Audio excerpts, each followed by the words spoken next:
In these uncertain economic times, you've got to do whatever you can to save money. One of our biggest expenses can be our cars, especially when unexpected repair bills hit. Not anymore. If you own a vehicle with less than 130,000 miles, is less than 12 years old, has a warranty about to expire, or even no warranty at all, you could stop paying for car repairs. Roadside assistance, towing, and rental coverage are all included. Don't wait for the next repair. Make one free call right now to see if you qualify. If your vehicle is less than 12 years old, has less than 130,000 miles, even if it's out of warranty, paying for car repairs can become a thing of the past. Call us right now and get your car protected before your next repair bill hits. Get protection and no more repair bills. Call 800-696-1030. Again, 800-696-1030. That's 800-696-1030. 800-696-1030. All right, folks, this is Rick Robinson with you. I want to tell you about some friends of mine from a company called Security Enforcement Specialists. When I ran my security agency for 12 years, I worked with one of these partners on a daily basis. He's been involved in this agency now, and with his other partner, they do have over 30 years of experience in the private security industry. If you own a business and you need someone to keep you or your customers or residents safe, then I highly recommend contacting Security Enforcement Specialists today. Give them a call at 405-703-1796. Again, that's 405-703-1796. Again, tell them Rick from K98 Talk sent you. Like I said, if you need the help, they are here for you. So make sure that you go look them up, check them out, and see what they can do.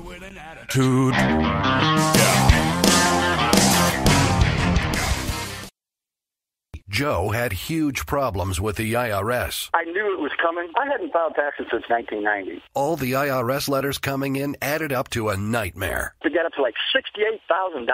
My heart started beating fast. It's like, there's no way, man. I mean, I ain't going to be able to do this. Then they stopped his paycheck. So that's when I started making phone calls and found U.S. Tax Shield. U.S. Tax Shield went to work immediately. They just took the bull by the horns. What blew my mind is he called the IRS right then and there. So why is U.S. Tax Shield A+ rated with the Better Business Bureau? Joe knows. They saved me a ridiculous amount of money. If you owe more than $10,000 to the IRS or state, choose the company Joe chose, U.S. Tax Shield. It was the best decision I made. U.S. Tax Shield is the way to go. Life is good. Thank you, Lord. Call 800-471-3287. U.S. Tax Shield. Boo-rah. Yes. 800-471-3287. 800-471-3287. The Internet will never be the same. You're listening to K98Talk.com. Whoa! Good God, y'all. What is it good for? Absolutely. Let's get started again. The Conservative Commandos radio show is expanding to become the Conservative Commandos Radio Network. We're establishing a front line of conservative radio broadcasters and ironclad patriots to declare war against the madness of liberalism and the Obama administration. Are you tired, as I am, about the disregard for our Constitution? Do you still have faith in the American dream? Are you looking for sensible, smart radio? If so, listen to the Conservative Commandos Radio Network every weekday from 11 a.m. to 5 p.m. on WNJC Radio 1360 a.m. or around the world on the internet at WNJCradio.com. Check out our websites, ConservativeCommandosRadioNetwork.com and CCRN.com for rebroadcasts and network updates. We are the Conservative Commandos Radio Network, where even more newsmakers go to be heard.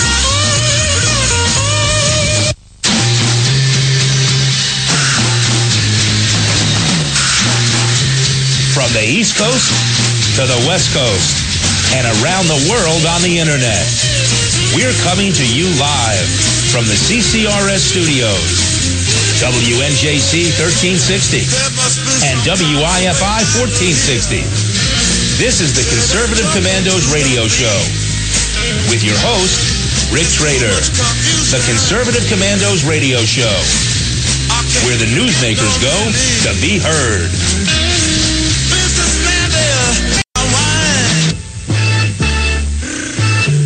You can call the Conservative Commandos Radio Show at 856-227-1360. Your opinion counts at 856-227-1360. This is Congressman Alan West, and you're listening to the Conservative Commando Radio Show. Welcome, everybody, and welcome, fellow patriots, and welcome once again to the Conservative Commandos Radio Show. I am Rick Trader, coming to you live from the studios of the Conservative Commandos Radio Network, that of WNJC 1360 in Philadelphia, around the world on the internet with CPRWorldwideMedia.com, LeadingEdgeRadioNetwork.com, TalkStreamLive.com, and ThePunditPress.com. Also, check out our websites for rebroadcasts of our shows, ConservativeCommandosRadioshow.com or CCRShow.com. And joining me today, as he does on Friday afternoons, the exceptional one, the exceptional conservative, Kenneth McClinton. Ken, welcome to the Conservative Commandos Radio Show. Well, thank you. It's good to be on the air with you, Rick, as always, and God bless those people in Philadelphia who are listening to the best conservative networks on the air today. You're right, Ken, and you know why these people are so wonderful up here?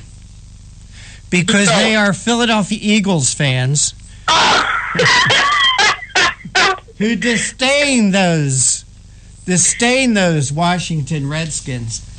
The only thing good about the Washington Redskins is their nickname. Thank God for the fall, because there is a long period between winter and fall in Philadelphia. Hey, Ken, you've put together a jam-packed show today, and before we get our first guest on, why don't you go through the guest lineup real quick? Oh, this is a tremendous show, in fact, and we are beginning today's show with a gentleman who would like to be the mayor of Milwaukee. Yes. Joe Graves Sr., who is an alderman from District 2 in Wisconsin, will be joining us today, Milwaukee, that is. In addition to that, a woman who has sincerely been at the highest level of service to our country in many capacities, the former Lieutenant Governor of Florida, Jennifer Carroll, and she'll be about her autobiography, at 4 o'clock. James Agresti, who is the president of Just Facts, will be bringing us everything that we need to know as conservatives about the budget deficit and our national debt. Mm-hmm. And then lastly, and a very important one, thanks to the information that we're receiving from Germany regarding the Airbus accident, if it is an accident nonetheless, Eric Stakelbeck, a CBN correspondent, a Middle East guru, per se, will be joining us to talk about his book on ISIS. So this is a very jam-packed day. It is indeed, Ken, and you've put together some great guests here. I guess I'm just going to sit back and enjoy it all. No. Yeah. You're actively involved.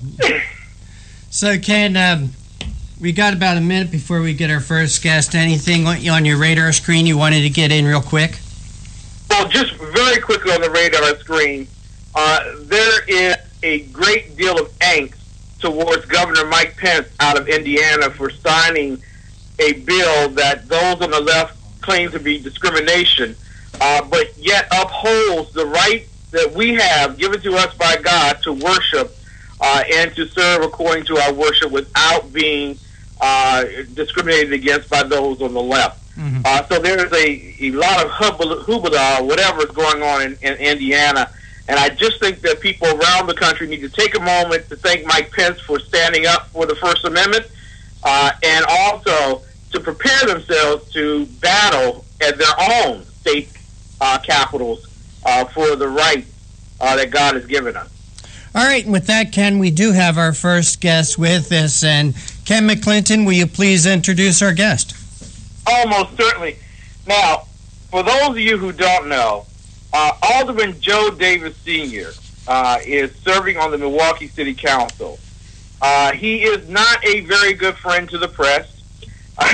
He most certainly is not well welcomed by current Mayor Tom Barrett.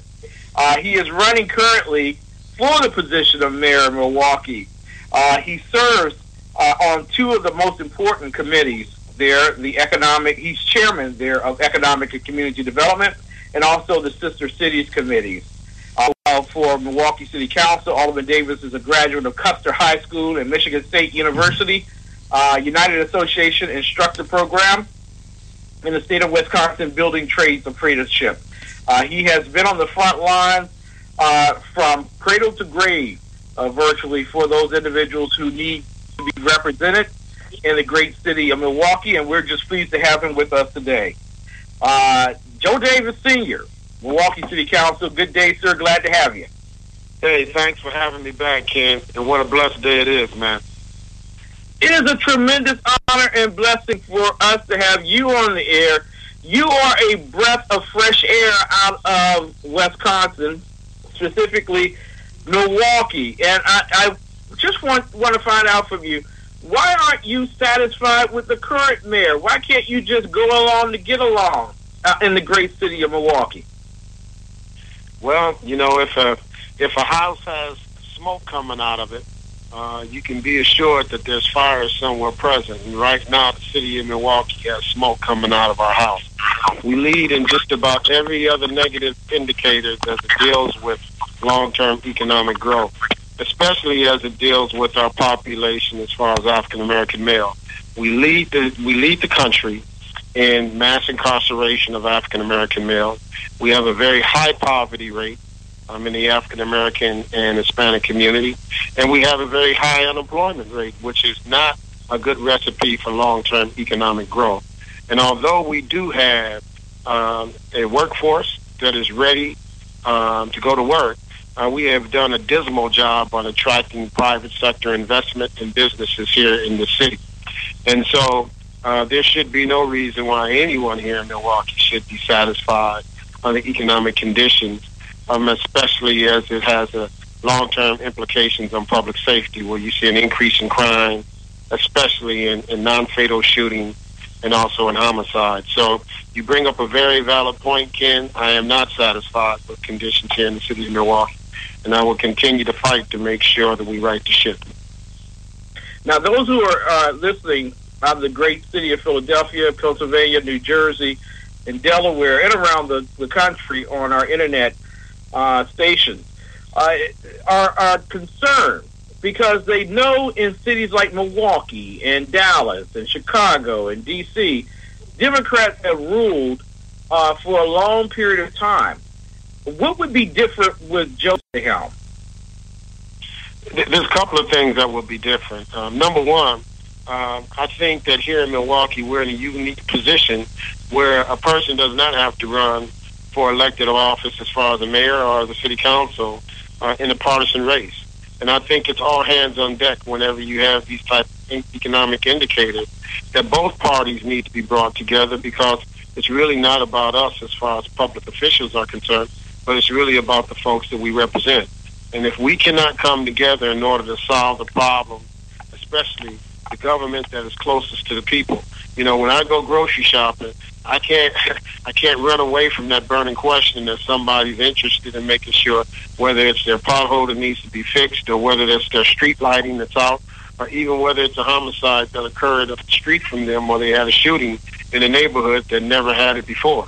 We got to solve problems, and I think both parties, I think Republicans, Democrats, conservatives, and liberals, we need to get over it, and we need to come together in order for us to solve the problem.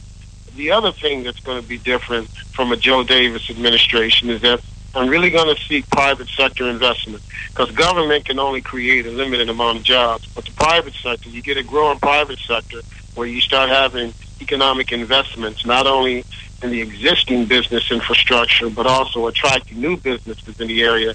That's when businessmen get excited. That's when investors get excited.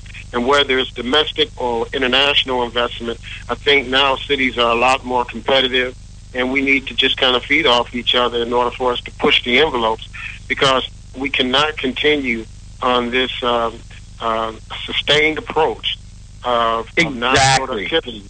It's irrational.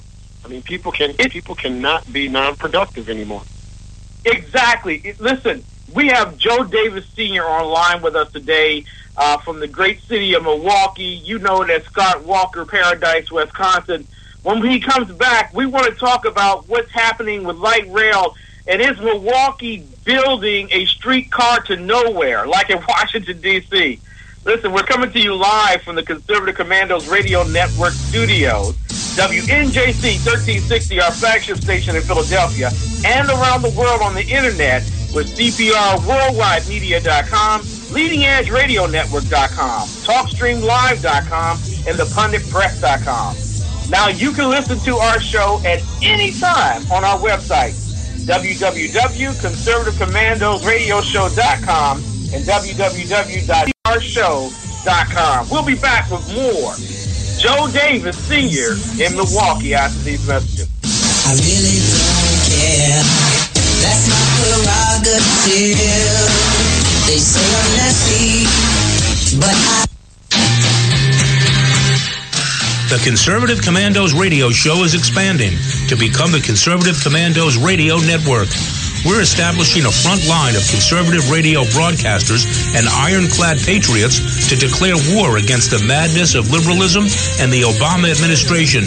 Are you tired, as I am, about the disregard for our Constitution? Do you still have faith in the American dream? Are you looking for sensible, smart radio? If so, listen to the Conservative Commandos Radio Network every weekday from 11 a.m. to 5 p.m. on WNJC Radio 1360 a.m.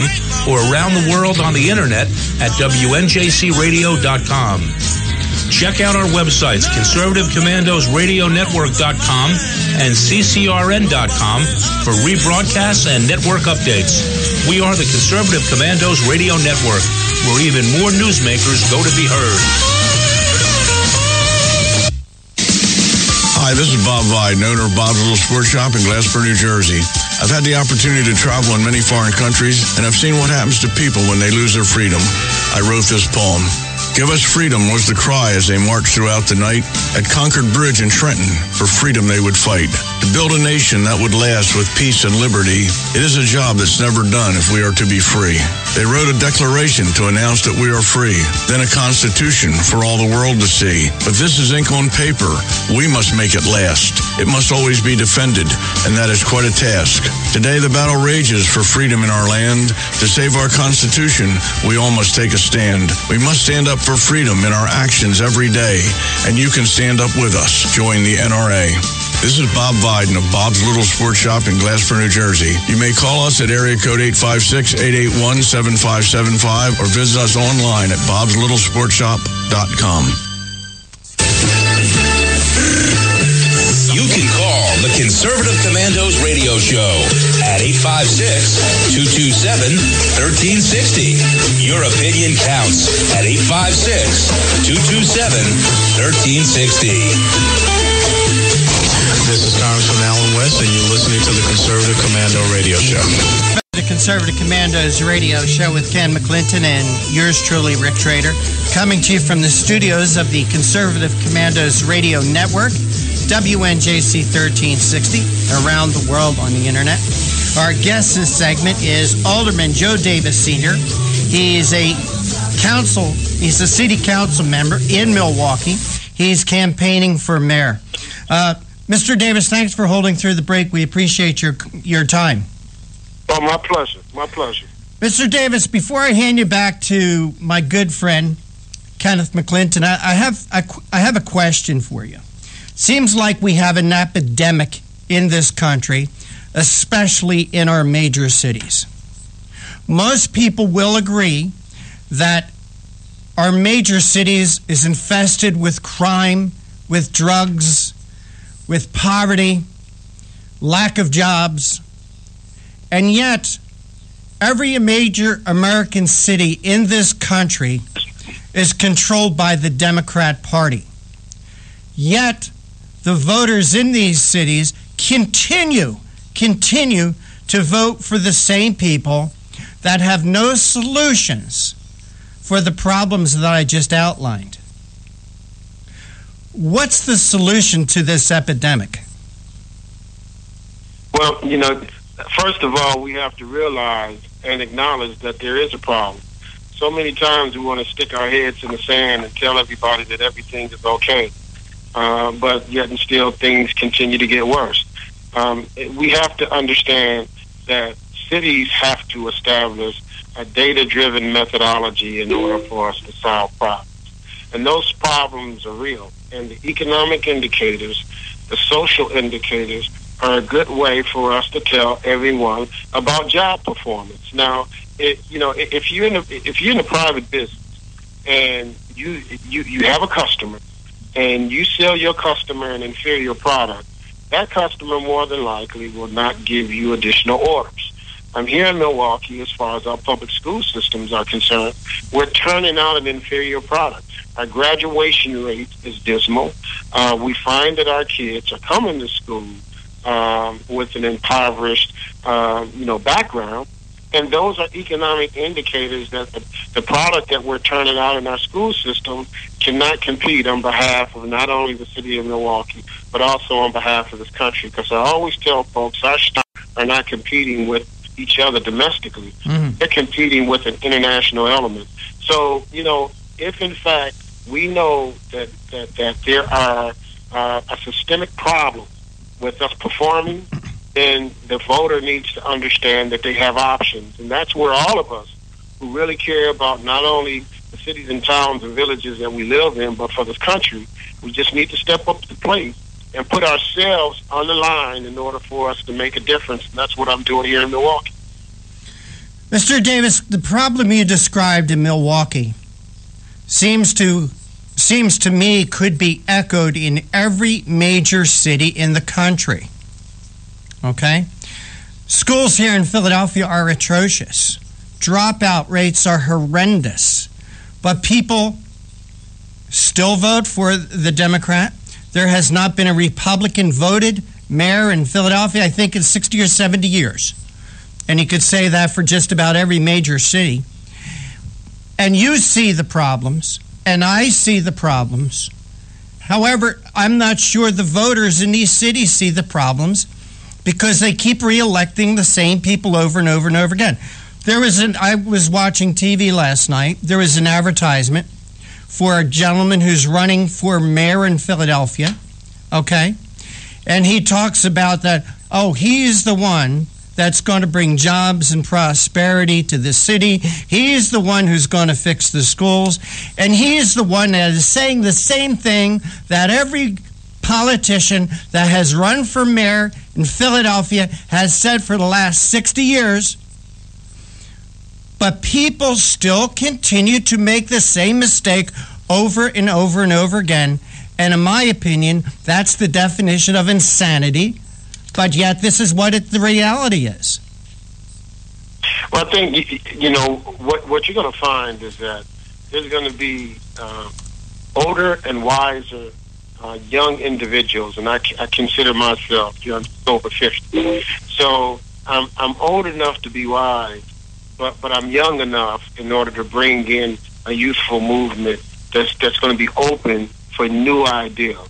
And I think that's where the electorate is going to have to be a little bit more sophisticated about the partisan voting and really focus on voting the issues. Because, once again, all of us are accountable to a scorecard. And in these particular races, people have records. Now, unfortunately, what we find in politics now is that we feed the half-truths, but we don't tell the truth. And when people are fed misguided principles and those things that don't spell out non-performance, then they tend to say, well, I'm going to go with the lesser of the two evils, or what I'm going to do is I'm going to stay at home, which allows the same particular individual or the same particular entities to continue to control things. Now, this is what I say to conservatives.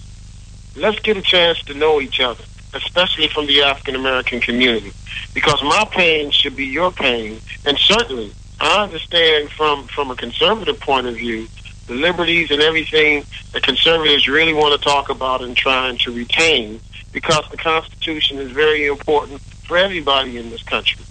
But as I talk to my very good friend, United States Senator Ron Johnson, and we've been able to come to the table, and let's start the point of discussion on where we can agree.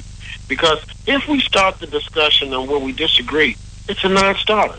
We debate issues that I'm not going to try to change your philosophy, and on the other side, you will not be able to change my philosophy. But there are some fundamental things that we agree on, meaning that the house is on fire. Let's get the fire department over here to put out the flame. We both agree on that. Well, Joe, I appreciate, and one of the things that brought me to your attention, or your vice versa, or however way this was worked out, was your animosity toward the streetcar. And we only got like 1 minute left, so I want you to tell Philadelphia, Washington, D.C., and Milwaukee why you have angst against a streetcar, and what those dollars could better be used for. The city of Milwaukee received, back in 1990, about $243 million to actually build a transportation system. And the reason why we got that is because of our poverty rate. We wanted to link the city of Milwaukee to the suburbs. The unfortunate reality is government failed, and we were not able to do that. There were some folks who went out to Washington, D.C. in 2009 and lobbied them to actually put a streetcar downtown. 2.4 miles just serving a small area of downtown. And we know that areas in urban sectors, people use public transportation for their livelihood. They actually put a transportation system in for tourism. We had a trolley here before that was not very well liked and didn't have high ridership. Matter of fact, it failed. And now we're going back to the same failed policy. My argument was, let's take that $55 million of federal money and let's put together a comprehensive transportation system that would link jobs and business growth to areas of greatest needs, meaning that the African-American and minority community, where the intended original funding was supposed to be used for. What that does is it spurs economic growth. It puts people back into productivity. It draws businesses into the area, and government does not have to be relied on as far as supplying jobs, but you have a thriving a private sector who now is dependent on investment and return in order for them to build up your economy. That's where I think every city needs to understand, is that if you have a good private sector growth in your city, that's a recipe for accomplishment, and that's a recipe for you to gain a long-term economic growth and sustain. Joe, how can conservatives like myself get in contact with you and find out how we can build a bridge to improve Milwaukee? First of all, I need your help. I'm running a race against an incumbent that has pretty much scared off anyone from supporting my opposition campaign. So, unfortunately, these elections take resources in order for us to be competitive. I'm very optimistic about the message that the campaign is sending, and that is leadership matters. And that's what I want to provide for the city of Milwaukee. So on my website, there's ways for folks to donate. It's www.joedavisformayor.com. My Twitter handle is jdavisformayor. And we also are on Facebook. Contributions are very, very welcome, and I would be honored to get your contribution. The other thing is that, continue to keep me in your prayers, because I know that I'm doing this for the right reason. The first thing that I'm going to do when I become elected as mayor is I'm going to reinstitute a prayer breakfast, because Milwaukee needs healing, and it needs spiritual healing from my standpoint. And I understand the whole biblical principle on when you have a relationship that actually guides you on behalf of the people. Great things can happen. Great things can happen. Joe Davis, you're awesome. Listen, we're coming to you live from the Conservative Commandos Radio Network studios, WNJC 1360, our flagship station in Philadelphia, and around the world on the internet with CPRWorldwideMedia.com, LeadingEdgeRadioNetwork.com, TalkStreamLive.com, and ThePunditPress.com. Now you can listen to our show at any time on our website, www.ConservativeCommandosRadioshow.com and www.ccrshow.com. Coming up, former Lieutenant Governor Jennifer Carroll. Thank you, Joe. You were awesome. They say I'm crazy. I really don't care. That's my prerogative. They say I'm nasty, but I...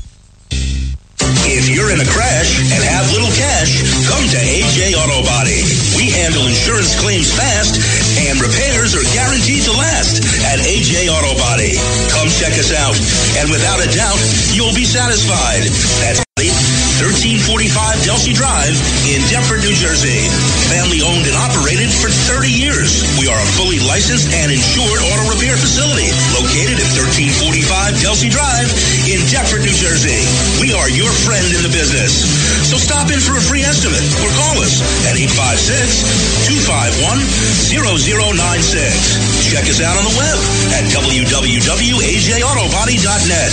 That's where you'll find our specials, discounts, and coupons. For all your car needs, come to AJ Auto Body, located at 1345 Delsey Drive in Deptford, New Jersey.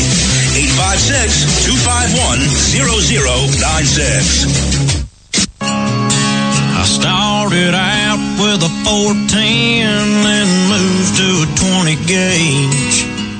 Attention! This is a special announcement for members of the National Rifle Association. If you're a member of the NRA, vote for Bob Biden Jr. from Glassboro, New Jersey for Board of Directors. Bob Biden is an NRA benefactor member and a member of the NRA Board of Directors for 15 years. He's a vigorous supporter of the Second Amendment and Conservative Talk Radio, a prime sponsor of the Conservative Commandos radio show. He has testified before legislatures. He's a media spokesman and debater, and he's defended vicious attacks against firearms ownership, challenged semi-automatic ban in federal court, and forced revision of M1A and AR-15 bans. He's a political strategist and consultant for pro-gun candidates, and he fights international anti-gun regulations and UN gun ban schemes. Bob promotes development while defending shooting ranges against arbitrary closure by anti-gun bureaucrats. He is the former chairman of the NRA Range Development Committee and president of the New Jersey Retail Firearms Dealers Association. Bob Biden is a humanitarian who founded Operation Footsteps, and he has bought, collected, and distributed over 77,000 pairs of shoes to needy children in Africa. Bob Biden is a Christian, gun owner, and a defender of the First and Second Amendment rights. Again, if you're a member of the NRA, vote for Bob Biden Jr. from Glassboro, New Jersey for NRA Board of Directors. Treating me like you want to be treated, and that's what I call man. This is Pastor Christina Lamanier. In these changing and troubled times, there is only one place of safety, and there is one true anchor that will hold you in spite of the storm. He is a person like no other, and his name is Jesus Christ. God will never stop proving his love to you. And even now, his love is reaching out to bring you peace, redemption, and everlasting life. Hebrews 6:19 states, we have this hope as an anchor for the soul, firm and secure. His mercy is always new, and his grace is continuous. Please contact us at Restoring Hope Community Church for any prayer needs at rhccindy.com. It would be such a privilege to pray with you personally. Once again, that's Restoring Hope Community Church, rhccindy.com.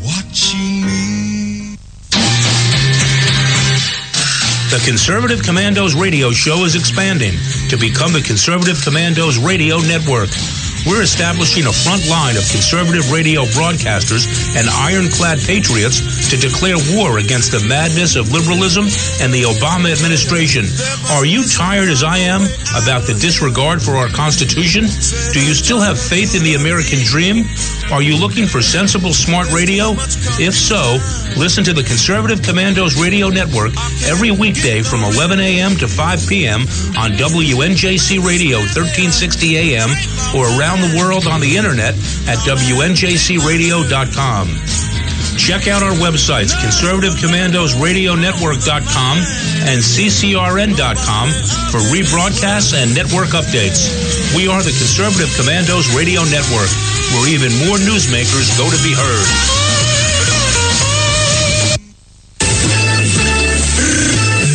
You can call the Conservative Show at 856-227-1360. Your opinion counts at 856-227-1360. This is Congressman Alan West, and you're listening to the Conservative Commando Radio Show. If you would like to hear rebroadcast of today's show, please check out our website, www.conservativecommandosradioshow.com and www.ccrshow.com. Or mornings at 9 a.m., log on to leadingedgeradionetwork.com. Now you can listen to the Conservative Commandos Radio Show at any time, any day from our website or any telephone by calling 832-999-1199. Ladies and gentlemen, do not get me giggling like a girl. I am so truly excited about this next guest. In all the years that I've been broadcasting, I've always wanted to interview former Lieutenant Governor Jennifer Carroll. She immigrated to America from the Republic of Trinidad and Tobago, West Indies, at the age of 8. She enlisted in the United States Navy in 1979, and at a time when women were not in the norm in her chosen field, she rose through the ranks from an enlisted jet mechanic and received a commission as a Naval Aviation Maintenance Officer. And she retired as a highly decorated Lieutenant Commander Aviation Maintenance Officer after 20 years of service. After a stint in the state legislature, a small business owner, and a former executive director of Florida Department of Veterans Affairs, and a Navy veteran, she went on to become the Lieutenant Governor of Florida, Jennifer Carroll, who has a book out now, When You Get There. We are so pleased to have Ms. Jennifer Carroll on the line with us today. Good day, good afternoon, ma'am. What an honor and privilege it is for us. Well, I am pleased to be on your show. Thank you so much for giving me the honor and privilege. Well, listen, your life is a celebration of everything that's conservative. And I've always thought that, and I just, without being too celebratory, I am completely fascinated that you put everything on the line for your country, and God bless your service to it. Thank you. But also that you were willing to sacrifice your privacy to remain in the public sphere. I want to get your thoughts. First and foremost, your autobiography, When You Get There. What is the basic theme that you want to get across in your autobiography? When You Get There is my life story, and it talks about trials and tribulations in growing up, coming to this country as an immigrant, going into non-traditional male-dominated environments in my professional life, being in the military and in politics, and talking about the trials and tribulations and how I overcame them. The purpose of the book is to give people inspiration, motivation, and encouragement, because in all of our lives we're going to go through adversities, but how we handle those adversities determines how successful we're going to be. And I'm hoping with my story that I share, others will find some commonality to see that the bad news is never the final chapter. And because bad things may happen to you or adversities happen, doesn't mean that you stop there. It's God's way of just bringing you to what He's created you to be. Listen, your life transcends and is a definite letter for those who wish to read. Someone who's overcome a great deal of success. I want to question you on the immigration matter. There are many in the Republican Party that have now accepted any way you want to get here if you can, approach to immigration. Why was the process for you going through immigration a strategy that others should follow in order to become citizens of this great nation? First and foremost, we have rule of law, which should be followed. We can't go into any other country and just move in without going through the process. A couple things that needs to be addressed with regards to the issue of immigration, and I fault the Republicans in falling in line with what the Democrats have just thrown at them, that number one, immigration only deals with Hispanics. We have Caribbean Americans, immigrants. We have Middle Eastern immigrants. We have Asian immigrants. We have immigrants from Europe. So it should not just be focused on one segment of the population. I know why that is. It's predominantly to get votes. But the other thing, too, is that on the Republican side, there's no one speaking that have come through a personal experience through the immigration process. Everyone is talking as if they know the issue, but they were born here. Going through immigration process is very difficult and very costly and very time-consuming. And so, therefore, the people that are talking about immigration on the Republican side should be those that have been through it. The other thing is that if we have a problem with the immigration system in this country, why aren't we addressing the problem with the system? If the problem is it takes too long, it takes 10 years, 9 years, if it is that the immigration personnel are not properly trained and they don't do their due diligence in the proper work that they're supposed to be doing, that's another story. Is it that the cost is too high, and what is the cost for? That's another story. Is it that we don't have enough immigrants coming into field areas where we may have a reduction in a workforce?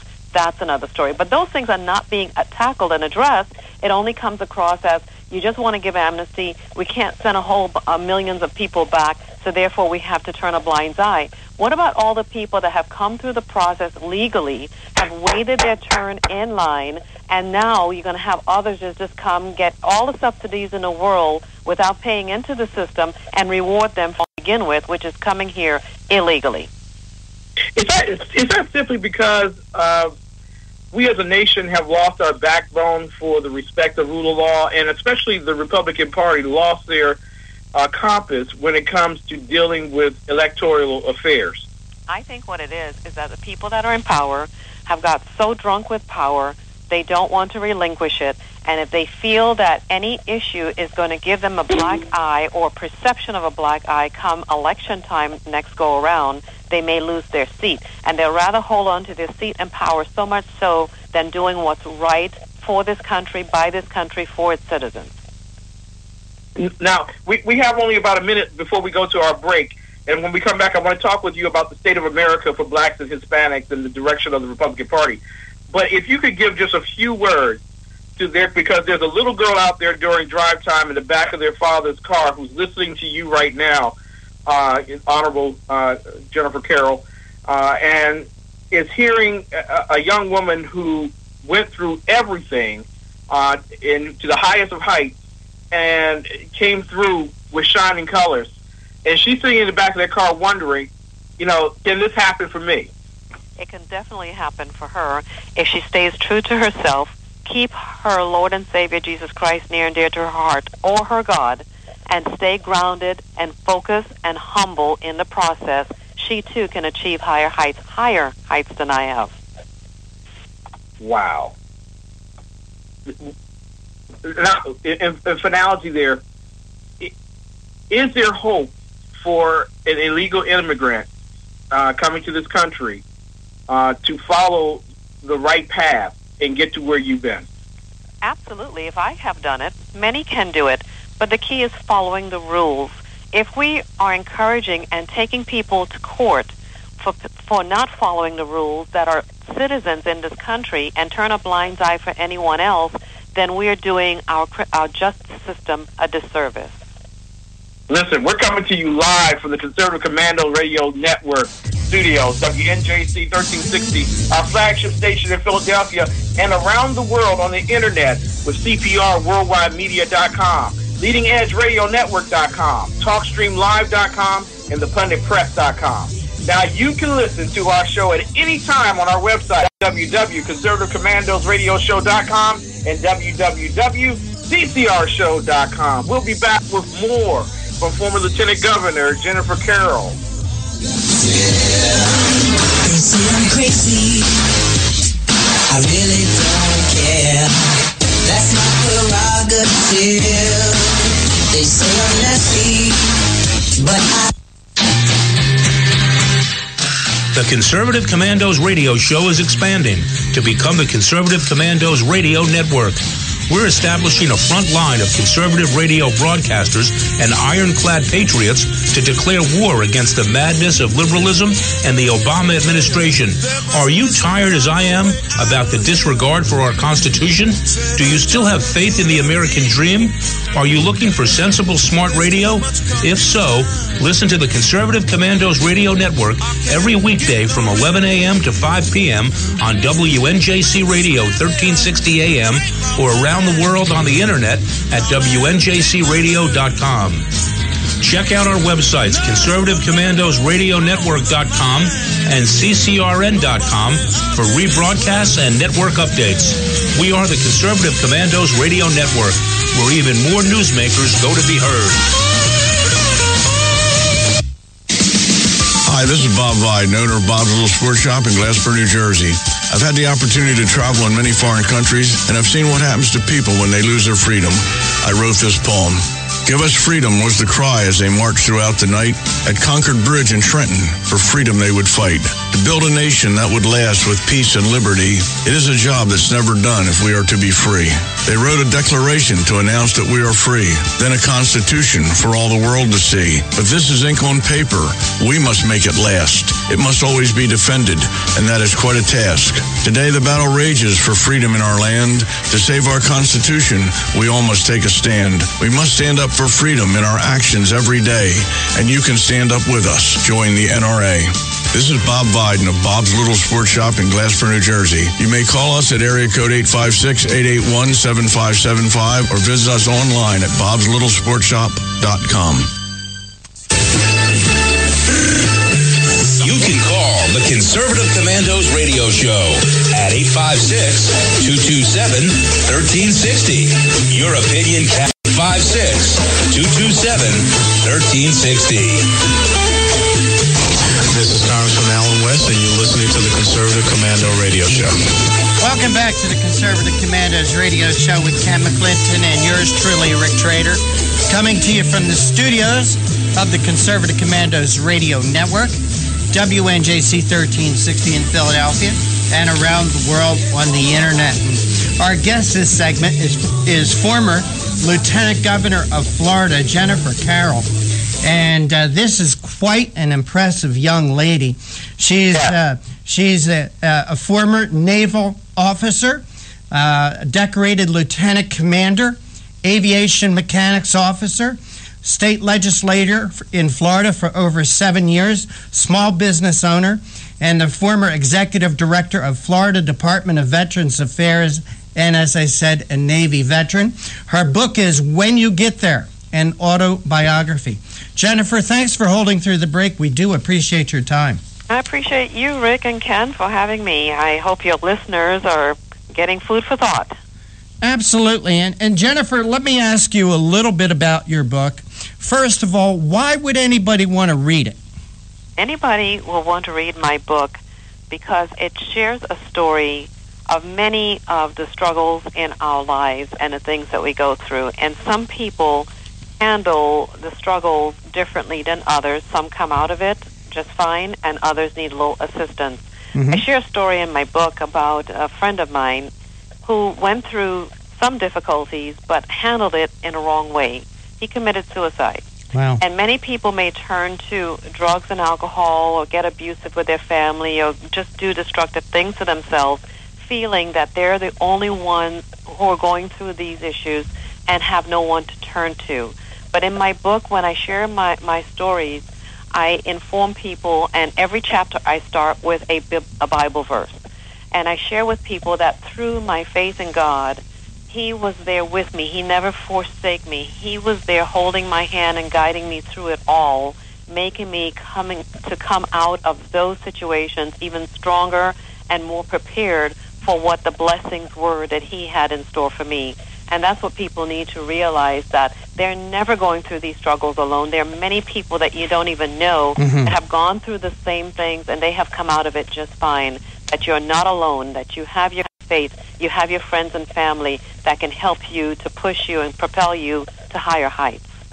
Wow, that's wonderful. You know, may I call you Jennifer? Yes, of course. Jennifer, you said some things just now, and also when Ken was talking with you about the struggles. And I happen to think struggles in life, it's like lifting weights. They're obstacles that are put in front of you, and it's like lifting weights, and by lifting these weights, you actually build strength and you build character. You also said in the early part of the interview with Ken about following the rules. You know, Jennifer, I think what is happening in this country with a lot of people, with this, especially with a lot of young people, they try to cut the rules. They try to break the rules. Like the rules are for everybody else, not for them. And I think the same thing is happening with this immigration problem. We have laws in our country. We have immigration laws that have worked for a better part of 200 years. But these laws that we have today, the problems that we have with them are created by politicians who put themselves, their friends, and their party ahead of what is good for the country. And that this sets a very bad example for anybody in this country who should be following laws and rules, because I think laws and rules are good things. It's like tough love in a way. It's like a tough parent, somebody who wants to be a parent more than their child's best friend. Your reaction? Well, first of all, I agree with you with regards to the struggles and adversities, that it makes you stronger. There's a phrase that says the most brilliant diamond was created under extreme pressure. So people should keep that in mind, that they look at themselves as a gem, and the pressures that they go through is going to make them even more brilliant in years to come. With regards to the rule of law, I believe that our lawmakers are taking the people, the general public, for granted. Amen on that. I think that they're so busy in their lives that they don't have time to understand what the laws are, what the rules are, what the process is. So therefore, lawmakers manipulate them by having these little talking points that they send out that make people feel good. They do these focus groups that the sound bites, the words, they make people feel good. Meanwhile, behind closed doors, they're doing things that are counterproductive for the country, for its movement forward. Again, satisfying their own needs and their own zeal for power and prestige. Hey, Jennifer, sorry to interrupt you, but I think we've got a terrific example of that right now with this Hillary Clinton mess with her emails, okay, her email server. She signed agreements when she took the position of Secretary of State, and also when she left to be open, and these laws that she signed, from what I understood, also would follow her emails, this email server. But so you got somebody like Hillary Clinton that says, well, the law's for you, but not for me. Mm-hmm. And I think that's what makes a lot of people like me angry about politicians. Well, it should make more people, not just people like you. Everyday people should be angry that they are required to follow the law, but the people who enact, create, and are leaders of our country are not allowed to follow or not being held to a standard to follow the law. That should be most upsetting. You think you can skim on your IRS, on your taxes, or tell the IRS that you've lost emails and lost documents, that you cannot produce these deductions? It worked for Al Sharpton. Ask Wesley Snipes. Ask Leona Helms. But it worked for Al Sharpton. Exactly. But Lois Lohner can get away with it, and there's no one bats an eye. We should have mass protests on the steps of Congress to let them know that if we have to follow the laws as citizens, they're citizens as well, and they should be adhered to a higher standard than we are, because we are entrusting them with the power to enact and implement those laws according to this country, the Constitution, of which they rose their right hand and swore to protect and guard against. And they are not upholding to their end of the bargain. And that's why we should not get so complacent during election time to just re-elect people that we have a name ID with, because they've been there for 20 and 50 million years, that we ought to re-elect them. We ought to be grading them on the work that they're doing. If they campaign on one issue to get our vote, they better legislate on that issue to enable us to vote again for them. They're not there as a CEO of America. They're there to represent the people, and if they've forgotten that, the people need to vote their behinds out. I don't care if you like them or not, friends or not, if they're not doing the work, they should be voted out and not be rewarded to come back into office. I agree with that. One more quick comment, Jennifer, then a quick question, and I'll throw it back to Ken. Number one, you and Ken were talking about immigration in the first part of the interview. Jennifer, I, for one, believe it should be hard to immigrate to this country. Well, it is hard if you follow the rules. Well, hard, and I think it should be that way because I believe it should be a privilege. It should be an honor and a privilege to become a citizen. And you should be able to speak the English as well, because I've been to a number of recent, when I was lieutenant governor, of recent immigration, naturalization ceremonies, and many of the people that had just received the naturalization oath were not able to speak English. And that, to me, it should be very concerning to the people that are processing the application. When I went through the immigration process and had to get my naturalization, I had to know the Constitution, I had to know the branches of government, I had to pass an oral exam in order to get my paperwork process to move forward. Here on the Conservative Commandos radio show, we're talking with former Lieutenant Governor of Florida, Jennifer Carroll. Jennifer, one more quick thing, then I'll throw it back to Ken. You're a jet mechanic. How about coming up here and help me work on my ultralight? I'd love to get it back in the sky. Okay, let me come up there. Ken, take it back. Sorry, we only got a few minutes left, but Ken, take it back, okay? Well, thank you, Rick. You know the real reason Rick wants you on this program and loves you tremendously is because of your... No, because, you know, Ken, I'm enjoying this conversation because I did not know of Jennifer Carroll before today. I'm certainly glad I've gotten to know her a little bit because she sounds like how do I put this? She sounds like the type of leader we need in this country. What she's told us during this interview, I've liked everything about her. She is obviously a strong, smart, intelligent woman, and those are my favorite kind of people. She came here as an immigrant. She was a member of our service, serving our country. And Jennifer, God bless you for that, and that's why I'm enjoying this conversation. Well, you can also learn a lot more about me on my website at www.jennifercarroll.com. That's JenniferCarroll.com. And Nolan, number 23, Nolan Carroll, plays cornerback for the Philadelphia Eagles. Go Eagles. Oh, really? Yes, he does. Whoa. Okay. Like me, huh? I'm sorry, Ken. There's, I got to take over here. No, wait a minute. Jennifer, you get up to the Philly area? I do. We come to every home game. Oh, will you please come into the studio? I would love to. I'd love to host you here at WNJC 1360. And if we go to the Super Bowl, bigger party yet. And Jennifer, I don't know if you heard the first part of our show when I came on today, when Ken came on today with me at 3 o'clock.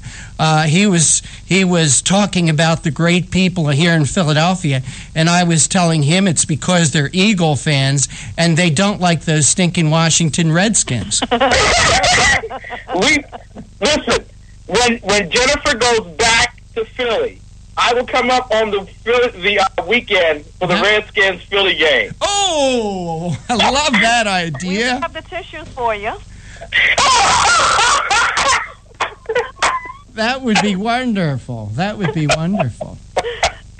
Hey, Jennifer, what's we got to run a little bit long here, and we can do this because I make the rules.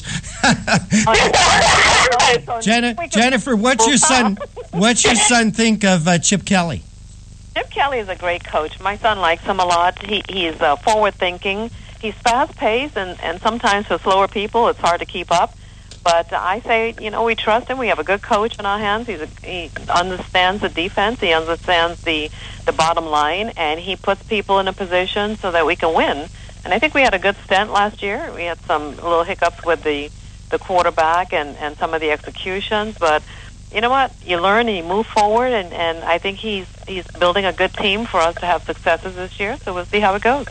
Was that a polite crack against the Redskins not being able to keep up? Hey, John Forsythe Jr., cut Ken's microphone off here, please. You know what? I didn't see the Redskins with a Super Bowl ring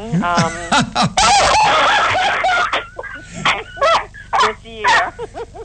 Hey, Ken, let me wrap up our guest. Our guest has been former Lieutenant Governor from Florida, Jennifer Carroll. Her book is When You Get There. Jennifer, it's an autobiography. Jennifer, once again, give out your website and where people can get your book. Well, they can get the book on a website, or they can get it on Amazon, on Kindle, or hardcover. It made Amazon bestseller the 4 days it came out, and my website is www.jennifercarroll.com. That's JenniferCarroll.com. Former Lieutenant Governor of Florida, Jennifer Carroll, thank you so much for joining us on the Conservative Commandos radio show. Take care. God bless. We got to have you back on real soon. God bless you, Rick and Ken. I appreciate it. Take care. Thank you. And Ken, sorry, but we do have to take a break, and you are listening to the Conservative Commandos radio show with the exceptional one, Ken McClinton and Rick Trader, coming to you live from the CCRS studios, WNJC 1360, our flagship station in Philadelphia, around the world on the internet with CPRWorldwideMedia.com, LeadingEdgeRadioNetwork.com, TalkStreamLive.com, and ThePunditPress.com. Check out our websites, ConservativeCommandosRadioshow.com or CCRShow.com. Don't go away, Ken and I will be right back with our next guest. That's my prerogative. They say I'm nasty, but If you're in a crash and have little cash, come to AJ Auto Body. We handle insurance claims fast, and repairs are guaranteed to last at AJ Auto Body. Come check us out, and without a doubt, you'll be satisfied. That's AJ Auto Body, 1345 Delsey Drive in Deptford, New Jersey. Family owned and operated for 30 years. We are a fully licensed and insured auto repair facility located at 1345 Delsey Drive in Deptford, New Jersey. We are your friend in the business. So stop in for a free estimate or call us at 856-251-0096. Check us out on the web at www.ajautobody.net. That's where you'll find our specials, discounts, and coupons. For all your car needs, come to AJ Auto Body, located at 1345 Delsey Drive in Deptford, New Jersey. 856-251-0096. I started out with a 410 and moved to a 20 gauge. Attention! This is a special announcement for members of the National Rifle Association. If you're a member of the NRA, vote for Bob Biden Jr. from Glassboro, New Jersey for Board of Directors. Bob Biden is an NRA benefactor member and a member of the NRA Board of Directors for 15 years. He's a vigorous supporter of the Second Amendment and conservative talk radio, a prime sponsor of the Conservative Radio Show. He has testified before legislatures. He's a media spokesman and debater, and he's defended vicious attacks against firearms ownership, challenged semi-automatic ban in federal court, and forced revision of M1A and AR-15 bans. He's a political strategist and consultant for pro-gun candidates, and he fights international anti-gun regulations and UN gun ban schemes. Bob promotes development while defending shooting ranges against arbitrary closure by anti-gun bureaucrats. He is the former chairman of the NRA Range Development Committee and president of the New Jersey Retail Firearms Dealers Association. Bob Biden is a humanitarian who founded Operation Footsteps, and he has bought, collected, and distributed over 77,000 pairs of shoes to needy children in Africa. Bob Biden is a Christian, gun owner, and a defender of the First and Second Amendment rights. Again, if you're a member of the NRA, vote for Bob Biden Jr. from Glassboro, New Jersey for NRA Board of Directors. Treating me like you want to be treated, and that's what I call man. This is Pastor Christina Lamanier. In these changing and troubled times, there is only one place of safety, and there is one true anchor that will hold you in spite of the storm. He is a person like no other, and his name is Jesus Christ. God will never stop proving his love to you, and even now, his love is reaching out to bring you peace, redemption, and everlasting life. Hebrews 6:19 states, we have this hope as an anchor for the soul, firm and secure. His mercy is always new, and his grace is continuous. Please contact us at Restoring Hope Community Church for any prayer needs. at rhccindy.com. It would be such a privilege to pray with you personally. Once again, that's Restoring Hope Community Church, rhccindy.com. The Conservative Commandos radio show is expanding to become the Conservative Commandos radio network. We're establishing a front line of conservative radio broadcasters and ironclad patriots to declare war against the madness of liberalism and the Obama administration. Are you tired, as I am, about the disregard for our Constitution? Do you still have faith in the American dream? Are you looking for radio? If so, listen to the Conservative Commandos Radio Network every weekday from 11 a.m. to 5 p.m. on WNJC Radio 1360 a.m. or around the world on the internet at WNJCradio.com. Check out our websites, ConservativeCommandosRadioNetwork.com and CCRN.com for rebroadcasts and network updates. We are the Conservative Commandos Radio Network, where even more newsmakers go to be heard.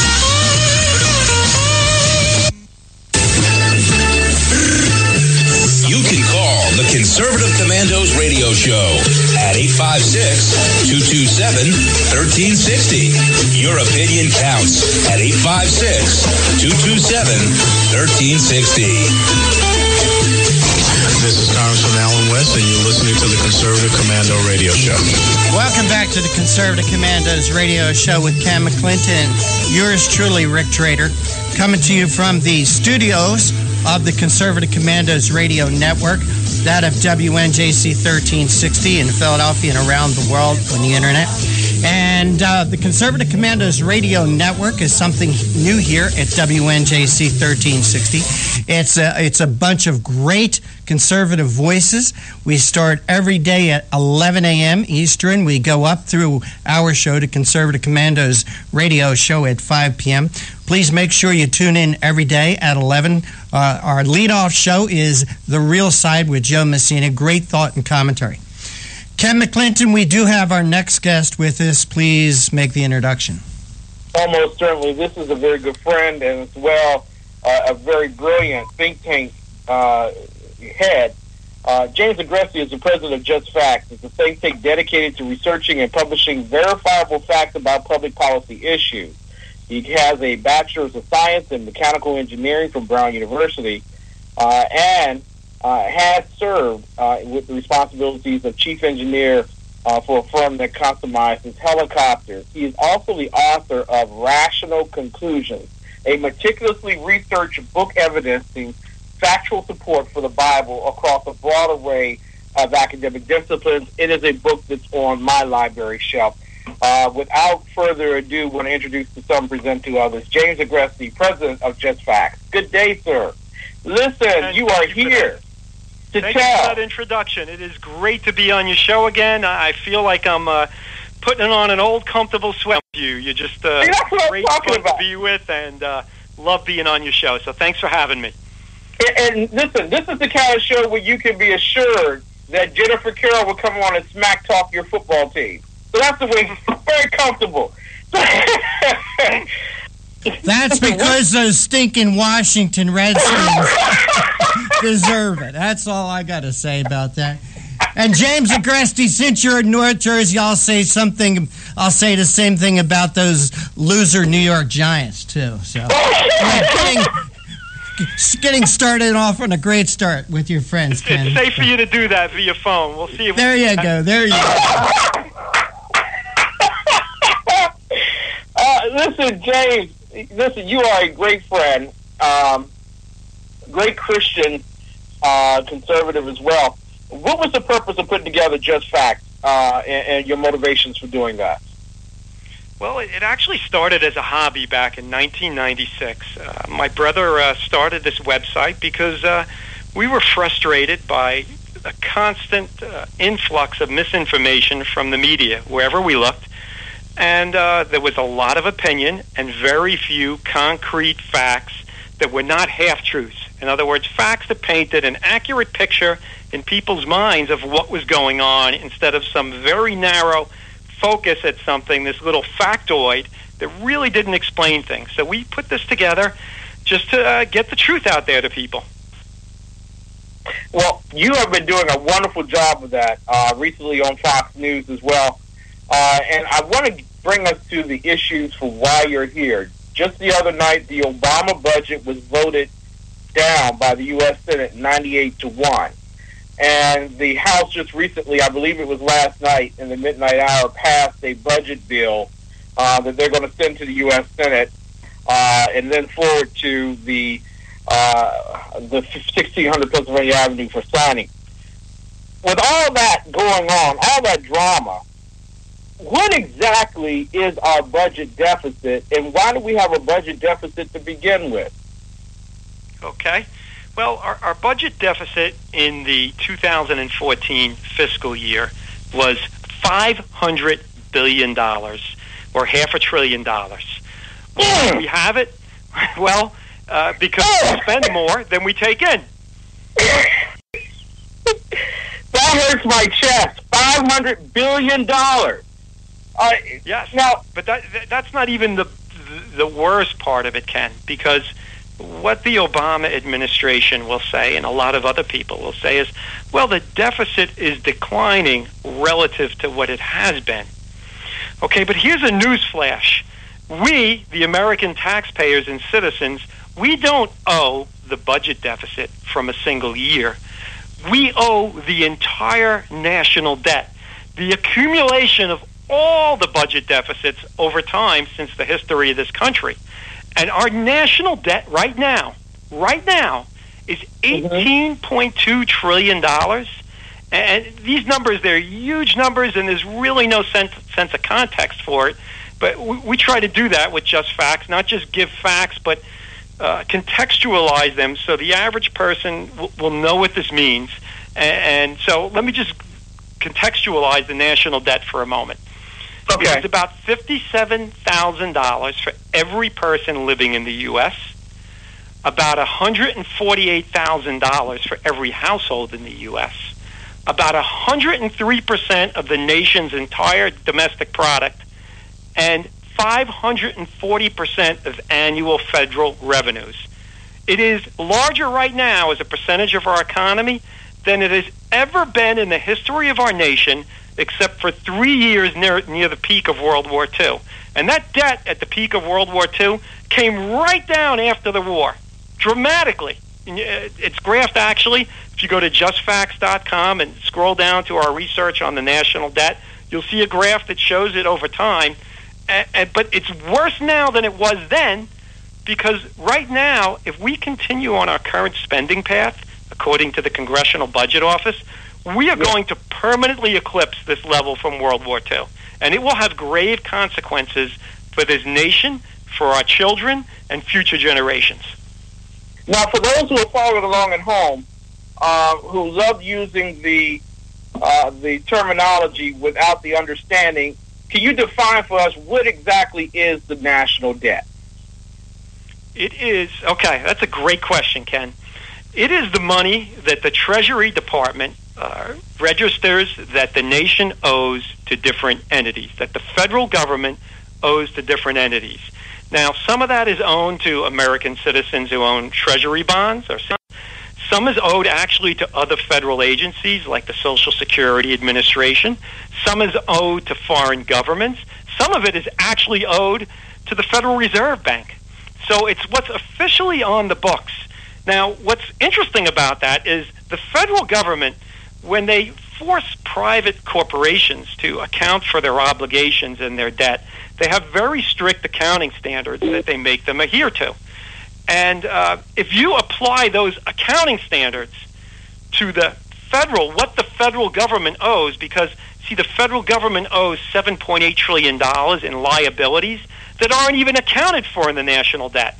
Federal employee retirement benefits, accounts payable, environmental liabilities. It owes $23.8 trillion for current Social Security participants, above and beyond the revenues from their payroll and benefit taxes. $27.3 trillion for Medicare participants. And if you add up, if you use the same general accounting principles that the federal government imposes on private sector corporations, this is how the national debt shakes out. You sitting down, Ken?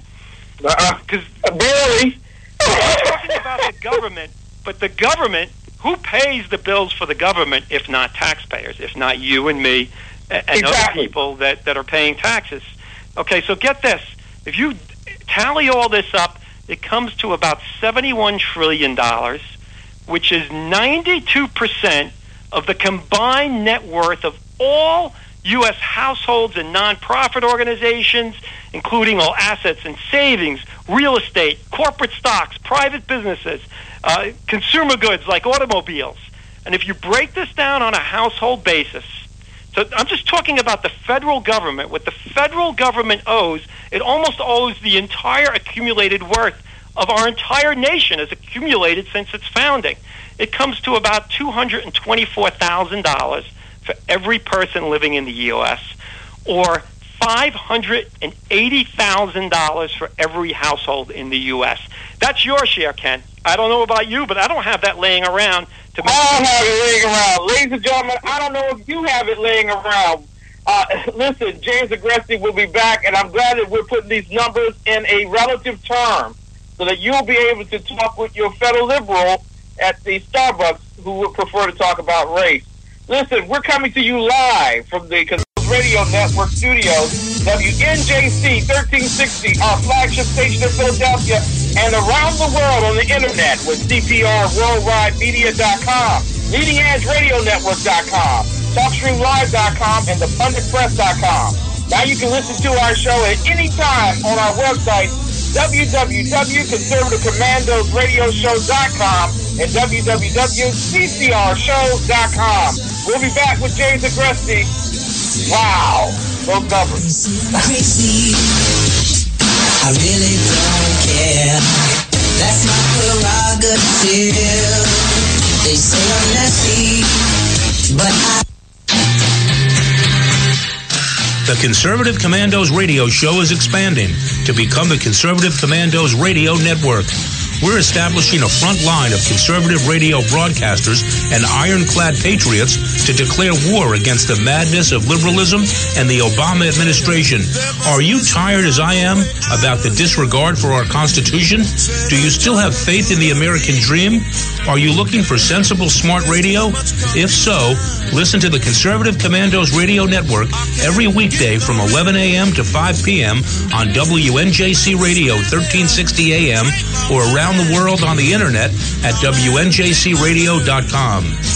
Check out our websites, ConservativeCommandosRadioNetwork.com and CCRN.com for rebroadcasts and network updates. We are the Conservative Commandos Radio Network, where even more newsmakers go to be heard. Hi, this is Bob Viden, owner of Bob's Little Sports Shop in Glassboro, New Jersey. I've had the opportunity to travel in many foreign countries, and I've seen what happens to people when they lose their freedom. I wrote this poem. Give us freedom was the cry as they marched throughout the night. At Concord Bridge in Trenton, for freedom they would fight. To build a nation that would last with peace and liberty, it is a job that's never done if we are to be free. They wrote a declaration to announce that we are free, then a constitution for all the world to see. But this is ink on paper. We must make it last. It must always be defended, and that is quite a task. Today the battle rages for freedom in our land. To save our Constitution, we all must take a stand. We must stand up for freedom in our actions every day, and you can stand up with us. Join the NRA. This is Bob Viden of Bob's Little Sports Shop in Glassboro, New Jersey. You may call us at area code 856-881-7575 or visit us online at bobslittlesport.com. You can call the Conservative Commandos radio show at 856-227-1360. Your opinion counts at 856-227-1360. This is Congressman Alan West, and you're listening to the Conservative Commando Radio Show. Welcome back to the Conservative Commandos Radio Show with Ken McClinton and Rick Trader. And for rebroadcasts of our shows, please check out our websites, ConservativeCommandosRadioshow.com or CCRShow.com. Or mornings at 9 a.m., log on to LeadingEdgeRadioNetwork.com. And you can hear our show any time of the day from your telephone by calling 832-999-1199. Our guest this segment is James Agresti. He's the president of Just Facts. We're discussing what every conservative should know about the federal budget, deficit, and the national debt. I would like to say what everyone should know about it. James, thanks for holding through the break. We appreciate your time. Thank you, Rick. Great to be on the show. Well, great to have you. A couple of things. Number one, as I'm listening to you and Ken talking about the debt, two things keep popping in my mind. One is don't let the facts get in the way of a great story. And the other couple of things, James, is it seems like the politicians in this country, the ones that are actually spending the money, I really don't think that they have any concept that they're spending real money. It's almost like they're playing Monopoly. Because when you're talking about the facts, James, as you were with Ken in the opening part of the interview, it does not seem to me, when you look at the magnitude of the debt, that the debt cannot or ever will be paid back. It can't be. It would bankrupt this country. Yeah, it really doesn't have to be paid back. It could be brought down to a reasonable level. But the problem is, even if it isn't paid back, okay, it has severe consequences for us right here and now. And what's really nefarious about those consequences is they can take a number of different forms, so they're not always easily identified by your average Joe sitting and wondering why I haven't gotten a raise, why is life so tough, why there's not many job openings, and all of these things can be affected by the national debt. Again, they're not always as direct or obvious to people, but they were published in an academic journal back in 2010 that looked at a number of nations, large nations, more advanced economies, over the course of decades, and studied their economic growth compared to their national debt levels. And it found that when national debt exceeded 90% of a nation's economy, which happened here a couple of years ago, economic growth fell off sharply. And that's exactly what we've seen here in this nation. The economic growth that normally comes is normally excellent after a recession because, you're building back what was there, and there's normally fantastic growth after the recession. And really, our economy has been quite stagnant. And that fits perfectly with the findings of this paper. James, you says that about the debt.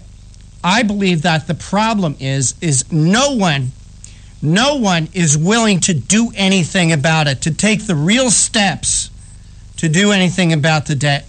It's like they just keep kicking the can further and further down the road. By the time the can finally stops rolling, they're going to be long gone. They're going to be long gone. And I'd like to tell, James, another thing that I do personally is because I'm older than dirt. I was around when the very first rock was split in two. One of the things that I like to say to young people when I meet them is, I just want you to know that you're in my will. You are going to inherit my share of the debt. I will never live long enough to pay it back. You're absolutely right. But I would say that there are some politicians who have tried to take a stand, and generally they are pilloried by the press. And obviously, even though the Republicans have held a majority in the House of Representatives since 2011, they have been unwilling as a party. Now, there have been many people in that party that have voted to restrain our spending and get the debt and deficit under control, but they haven't been able to hold together the entire party to make a difference. And of course, an obvious culprit here, and he's not the only culprit, is President Obama. And to give you an idea for the hypocrisy, because he's out talking about now, well, there's no real debt crisis, it's made up, it's political, let's spend some more, let's invest more in government. Back in March of 2006, he gave a floor speech on the United States Senate, and he denounced, quote, reckless fiscal policies that have driven our federal deficits to historically high levels. He said America's debt weakens us. He says we have a debt problem and a failure of leadership. And this is the key quote, and I'm quoting him word for word here, verbatim. Washington is shifting the burden of bad choices today onto the backs of our children and grandchildren. Yeah. Now, on the day Obama gave that speech, the national debt was $8.3 trillion, or 61% of the nation's economy. It's now $18.2 trillion and 102% of the nation's, 103% of the nation's economy, excuse me. Yet he's now saying, oh, it's no big deal. Wow. Hey, James, one more question before I throw it back to Ken McClinton. By the way, we're talking with James D. Agressi. He's the president of Just Facts, a think tank dedicated to researching and publishing verifiable facts about public policy issues. James, did you watch or did you read the book by Dinesh D'Souza, Obama's America? I did not. In the movie, I didn't read the book, I saw the movie.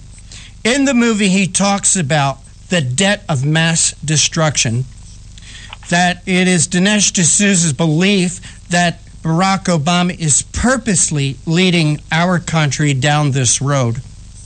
And wanted to get your reaction to that. When it comes to ascertaining people's motives, sometimes, it's difficult to even ascertain my own. If you're really, really honest with yourself and you say, why are you doing this? I have to say I'm agnostic on why he's doing it. I can't tell you why. All I know, the fact is, he's doing it, and other people are as well. And the Republicans do have a tendency to blame Obama, but what have they done since, the people of the United States gave them control of the House of Representatives? Well, that's because, James, that's because of the Republican leadership. That's the roadblock now. It's the Republican leadership in the House and Senate. Hey, Ken, I'll throw it back to you. Thank you very much, Rick. Listen, James, you have been doing this for a long time. And you have been going from coast to coast telling people that the economy is on fire, and if we don't get our house in order, the house will burn down. And then we received today that our GDP growth has slowed to 2.2%, which is nauseating at the very best, and pneumonia at the very worst. We're not growing, and corporate profits are beginning to fall. The stock market's following suit. Do Americans understand that we can't continue on this way and remain a sovereign nation? Are you asking me, do they understand? I'm sure people who are listening to your show do. Do the majority understand? Probably not. Again, people, they tend to have very short-term outlooks. And and again, something like the national debt, it's not something that they see in their everyday life. They're not getting a bill for it, but it is reflected in the economy of this nation. And you have most media outlets are proclaiming it's not a big deal, and if they're listening to them, if they're watching ABC News, or whatever their show is, they have no concept as to what's going on behind the scenes. So I don't think most of them really understand the danger that this poses to them, the harm that is happening now and could be far, far worse down the road, because right now, due to a number of different factors, one of them being quantitative easing, the interest rates that the government, and i.e. us taxpayers, are paying on the debt are very, very low by historical standards. And if they return back to normal levels, this is going to be very destructive. And they won't return to normal levels until the economy starts catching fire in a good way. And the moment that happens, our debt payments are going to go up, which are going to place another burden on the economy. So what you end up with is a negative cycle that feeds on itself. The moment something goes good, something comes in to harm it. And you can see this. Now, we're getting into complex economic things here where there are a lot of different factors, but there are numerous... And that's why, James, that's why you have to come back, because the complications are there. People don't realize exactly what's going on, and if we continue this particular route, I don't think we have very much time. If we continue this particular route, we will lose our sovereign nature. How can people get in contact with you to get Just Facts? You can go to justfacts.com. We have a weekly email we send out. You can sign up there to get our we have an app on Android and iTunes, Just Facts, and we're out there. Just Google us. We have great Google rankings, and we'd be happy to answer your questions. But most of what you're looking for will probably be already up on our website. All you got to do is find it. Thank you for your truth, sir. It will save this nation. We're coming to you live from the Conservative Commandos Radio Network Studios, WNJC 1360, our flagship station in Philadelphia, and around the world on the internet with CPRWorldwideMedia.com, LeadingEdgeRadioNetwork.com, TalkStreamLive.com, IndependentPress.com. Now you can listen to our show at any time on our website, www.conservativecommandosradioshow.com and www.ccrshow.com. We'll be back with more on ISIS and the threat to us here at home. I'm crazy. I really don't care. That's my prerogative. They say I'm nasty, but If you're in a crash and have little cash, come to AJ Auto Body. We handle insurance claims fast, and repairs are guaranteed to last at AJ Auto Body. Come check us out, and without a doubt, you'll be satisfied. That's AJ Auto Body, 1345 Delsey Drive in Deptford, New Jersey. Family owned and operated for 30 years. We are a fully licensed and insured auto repair facility located at 1345 Delsey Drive in Deptford, New Jersey. We are your friend in the business. So stop in for a free estimate or call us at 856-251-0096. Check us out on the web at www.ajautobody.net. That's where you'll find our specials, discounts, and coupons. For all your car needs, come to AJ Auto Body, located at 1345 Delsey Drive in Deptford, New Jersey. 856-251-0096.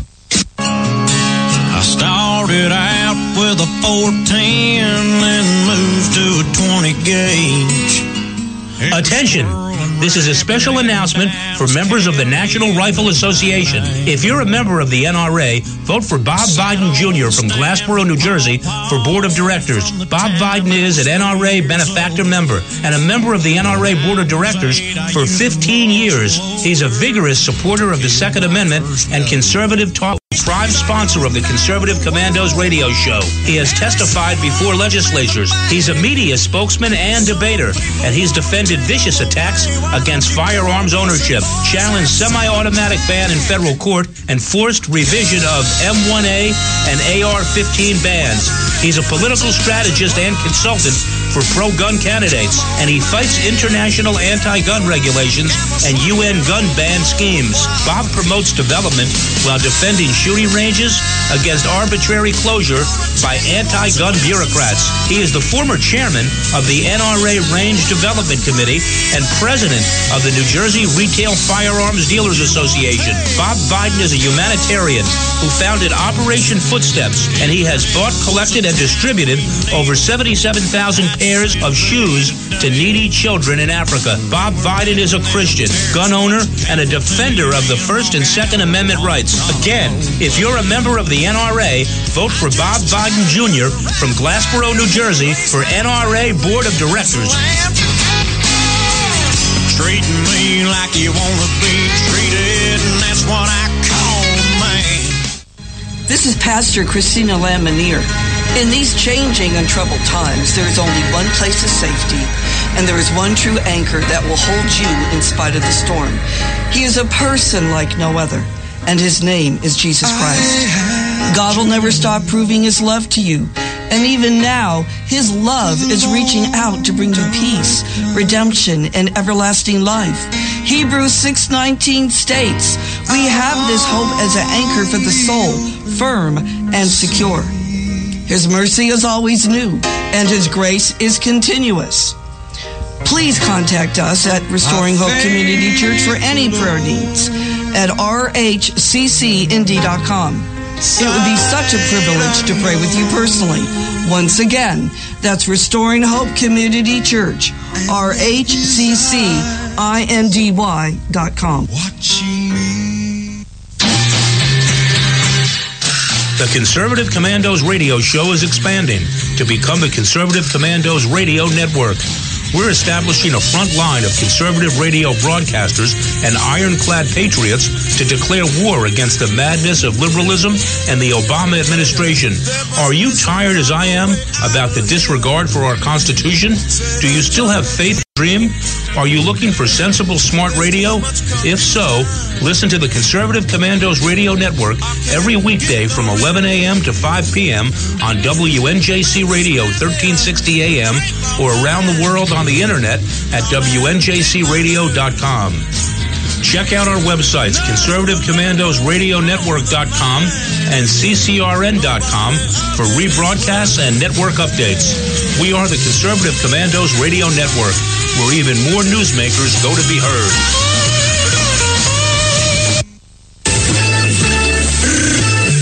You can call the Conservative Commandos Radio Show at 856-227-1360. Your opinion counts at 856-227-1360. This is Congressman Alan West, and you're listening to the Conservative Commando Radio Show. Welcome back to the Conservative Commandos Radio Show with Ken McClinton and Rick Trader. And we're coming to you from the studios of the Conservative Commandos Radio Network, WNJC 1360 in Philadelphia. Hey, please check out our new website for the Conservative Commandos Radio Network. The website address is www.ccrsnetwork.com, www.ccrsnetwork.com. Ken, we do have our next guest with us. Please introduce our guest. Most certainly. You probably best know him as a CBN correspondent. He's been on the front lines tackling the issues that are not politically correct, mainly those of the Middle East and regarding national security. A 2013 Jerusalem Post profile stated that within evangelical Christian circles, Stackleback is considered by many to be the leading authority on the issues of terrorism, radical Islam in the Middle East. He is a graduate of Holy Family University in Philadelphia. This seems to be Philadelphia Day for some reason. His blog, The Watchman with Eric Stackleback, can be found on cbnnews.com. He lives outside of Washington, D.C., with his wife and two daughters. He has a great book out called ISIS Exposed, The Hellish Reality of Radical Islam. Without further ado, I want to introduce his son and present to others, Eric Stackleback. Good afternoon, sir. It's a pleasure to have you here at a time of great necessity. Hey, gentlemen, great to be with you. And, hey, it's great to be talking to some folks in my hometown of Philadelphia. Welcome home. Welcome home. You know, Eric, this guy, this co-host of mine, he's one of those stinking Washington Redskins fans. So I have to keep straightening him out on this. I'm down there now. I'm in D.C., man. I'm in Redskins country down here. Well, make sure you take a shower before you come home, okay? You know what, though? Guys, I tell people all the time down here, I always had, as an Eagles fan still, I've been in D.C. for about 11 and a half years, still an Eagles fan, of course. God bless you. And I had, you must have come from good parents. That's all I got to say. Redskins, I didn't really feel it as much. What's that? I felt the hatred for the Giants and Cowboys, but I never hated the Redskins as much as I hated Dallas and New York. Well, I just don't like the Redskins because Ken likes them so much, and I got to give him a hard time. I'll tell you why I don't like the Washington Redskins. There you go. Probably before either of you gentlemen were born. It was back, I think, 1962. We had a coach here in Philadelphia by the name of Joe Kuharich, who traded Sonny Jurgensen for Norm Snead. Sonny Jurgensen, who ends up in the Hall of Fame, for Norm Snead, who probably ended up selling cars somewhere. That's why I hate the Washington Redskins. Well, that's a valid reason. Eric, we have a crisis, and I just want to ask you point blank regarding the German Airbus issue, because we're getting differing reporting in the States. It's not being reported the same way in Europe. The reporting here is that he had a depression, and as a result, he decided to blow up the airplane and take 149 people with him. The reporting out of Germany is that he was a convert to Islam, and Mr. Lubitz, the co-pilot that he is, meant this to be a lone wolf attempt at jihad. Your thoughts, and what are you hearing regarding the Airbus explosion?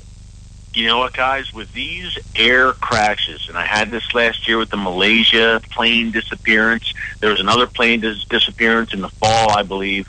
I'm very, very cautious, to be dead honest with you. We just don't have all the facts yet. I've heard both sides. I've heard some reporting in Germany suggesting he may have been an Islamic convert. Then I'm hearing reporting here in the States saying that, look, he was just a depressed guy who killed himself. You know, he was suicidal, he was sick in the head. So I really can't give you either way right now what exactly the motivating factor was. We'll see. I personally need more details. I'm the kind of guy, you know, as you can tell from my book, ISIS Exposed, I do my homework, and I'm very, very careful. My book is copiously footnoted, so I'm very hesitant to go out on a limb right now and say anything about this until I have more facts. Well, we have for a fact that Saudi Arabia is now bombing in Yemen, and Iran is likened unto Vladimir Putin's attempt in Crimea, attempting to expand its control throughout the Middle East, first with negotiations with the President of the United States on nuclear technology, the other portion attempting to corral ISIS. I have to ask you, sir, is ISIS our biggest threat, or is Iran our biggest threat in the Middle East? And why not? Yeah, Kenya, great question. Number one, I think that Iran is the greatest long-term threat to America's national security, without a doubt. I say that for one major reason, and everyone listening needs to understand this, because a lot of times folks think, hey, what happens in the Middle East doesn't affect me here. I don't have to worry about it. Well, guess what? If Iran acquires a nuclear weapon, here's the thing to remember. The Iranian regime is also working on intercontinental ballistic missiles, ICBMs, long-range missiles that could one day reach the United States and be mounted with a nuclear warhead. Why is that bad? Because Iran considers us, not Israel. Iran considers America the great Satan. And that's no coincidence they're developing those missiles. In terms of a short-term threat, you have the network of ISIS supporters and sympathizers here on American soil. And that's ultimately why I wrote the book, guys. Look, because the barbarians are not just at the gates, they're inside them. I'll give you a great example real quick. Just last month, the FBI director, James Comey, made a stunning statement. He said right now in all 50 U.S. states, including Hawaii and Alaska, we have investigations ongoing into ISIS-related activity on U.S. soil. So that means, according to our FBI director, we have a network of sympathizers and supporters of ISIS every state in the union right now. Listen, we're going to go to a break, but I need to digress for a moment, and then I want to come back to talk about the domestic threat that we have with the camps that are being created, jihadi camps. But in short, if you can, why is the Messiah of the satanic United States of America sitting at the table with the Ayatollah and giving the store away? Why is this happening? Well, President Obama, this is who he is. Look, number one, he wants to vacate the Middle East and hand the keys to Iran and the Muslim Brotherhood. That's clear. The reason it's happening is because this is who he is. He is a far left-wing ideologue. And his ideology and his view of the Middle East is that America and Israel are not the solutions. We're the problem. We are the oppressive imperialist powers who have picked on the poor third world Muslim peoples. As President Obama said a few weeks ago, hey, the jihadists have legitimate grievances. He wants to even the playing field. There's been a lack of economic opportunity in the Muslim world. This is who he is. He's the kind of guy who was walking around on a college campus wearing a Che Guevara T-shirt. This is his worldview. This is his ideology. So It's no surprise what's happening right now. It's a world turned upside down when we're talking about sanctioning Israel, yet we want to lift sanctions against Iran. Everything that's good is evil, and everything that's evil is good under this president. Wow. We're coming to you live from the Conservative Commandos Radio Network studios.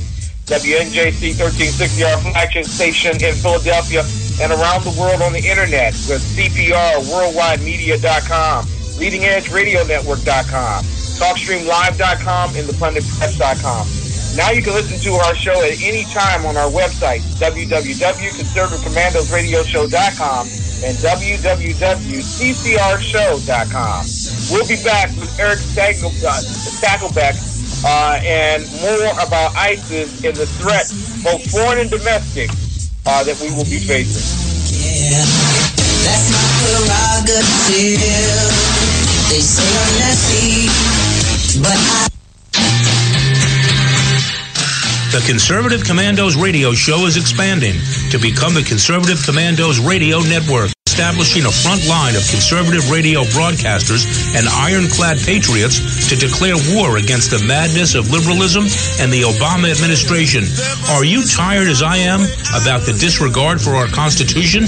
Do you still have faith in the American dream? Are you looking for sensible, smart radio? If so, listen to the Conservative Commandos Radio Network every weekday from 11 a.m. to 5 p.m.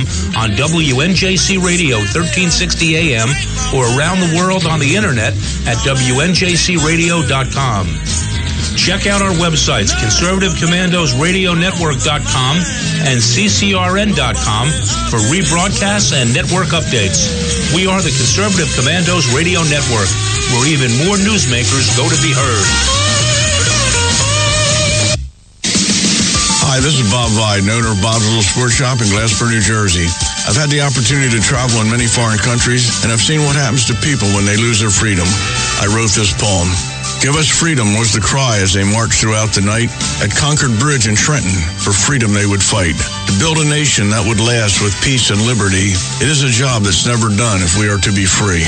They wrote a declaration to announce that we are free, then a constitution for all the world to see. But this is ink on paper. We must make it last. It must always be defended, and that is quite a task. Today the battle rages for freedom in our land. To save our Constitution, we all must take a stand. We must stand up for freedom in our actions every day, and you can stand up with us. Join the NRA. This is Bob Viden of Bob's Little Sports Shop in Glassboro, New Jersey. You may call us at area code 856-881-7575 or visit us online at bobslittle.sportshop.com.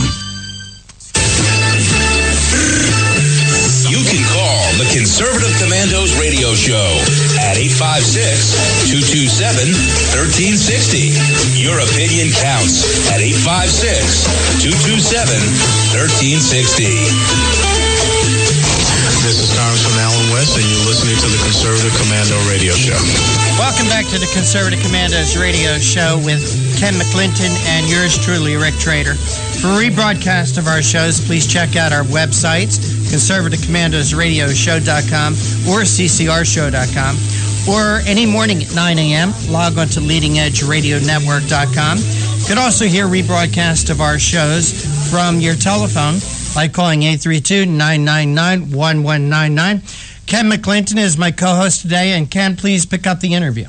Listen, we're talking today with Eric Stakelbeck, who is the author of ISIS Exposed. And I wanted to broach with you the domestic threats that we have, because as you were mentioning in the last portion of the interview, the FBI has alerted the state and the attorney generals in those particular states that there are ongoing investigations against potential ISIS threats here in this country. How is this severe enough that it can be kept off of the mainstream media? Well, look, it was interesting that the FBI director, frankly, Ken, I was shocked that the FBI director came clean and said, look, in all 50 states, we're investigating ISIS-related activity. The mainstream media scoffs at this, as does the Obama administration, by and large. You look, President Obama and his acolytes in the mainstream media, they're all about fundamentally transforming America and domestic policy. All of this stuff in the Middle East and ISIS and Iran, It's a distraction from their larger aims. So they're not plugged into it. But here's the deal. 180 U.S. citizens have left their comfortable lives here in America to travel to the caliphate, the ISIS caliphate, and join this group. And I document in my book, ISIS Exposed, guys, how 3,500 Western Europeans, Brits, French, Germans have also left to travel to Syria and Iraq to join ISIS. That's stunning. Now, if they don't get killed waging jihad over there, one day they will return home. And remember, these are U.S. citizens with U.S. passports. And when you return to the United States, fresh off slicing heads in Syria, you're probably not going to transition back into civilian life peacefully and get a job at a gas station.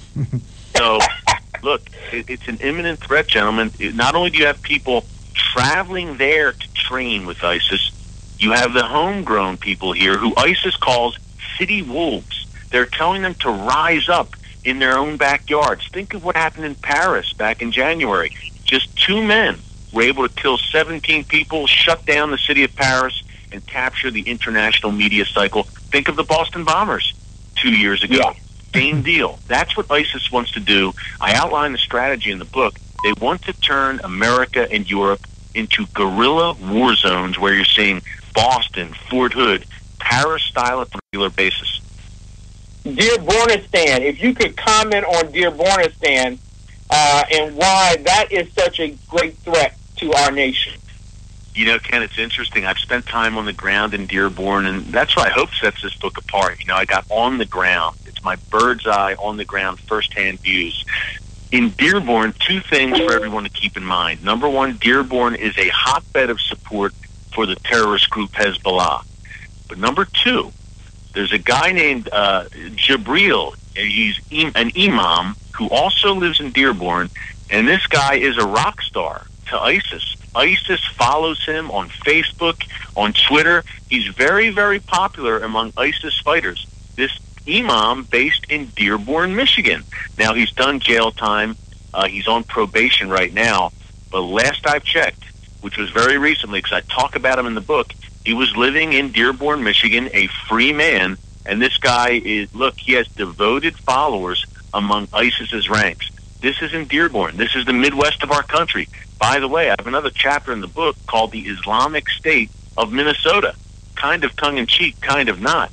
Minnesota, particularly the Twin Cities, Minneapolis and St. Paul, have sent more people overseas to join terrorist groups like ISIS than any other region in the country. That's astounding. This is Minneapolis, and you have dozens of young Somalis. And we're talking about there's a foreign nationals, many of the Somalis and others from African nations that go right back into the war over there in terms of using their visas and their passports to get back in and out of this particular country. But recently, in the pristine state of Colorado, a number of teenage girls have come up with money enough to travel to Syria to become the wives of some of the ISIS soldiers. Can you speak to how successful ISIS is with social media and recruiting in prisons and also at the high schools in our country? Well, look, this is a great question, Ken. The social media arm of ISIS, this is what really sets them apart. This is why they're such a different phenomenon. Facebook, Twitter, Instagram, YouTube is all over it. They send out 90 tweets per minute.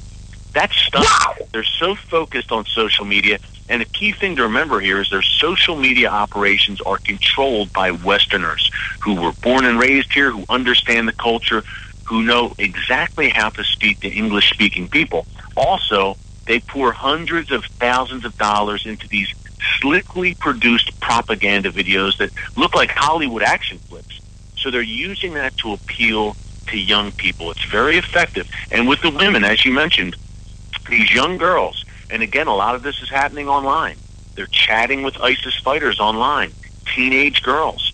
They go to the caliphate. They travel to Iraq and Syria to become jihadi brides. They marry ISIS fighters. Look, if you're ISIS, they're making a concerted effort to recruit women because, remember, They're trying to build this caliphate, this grand Islamic state.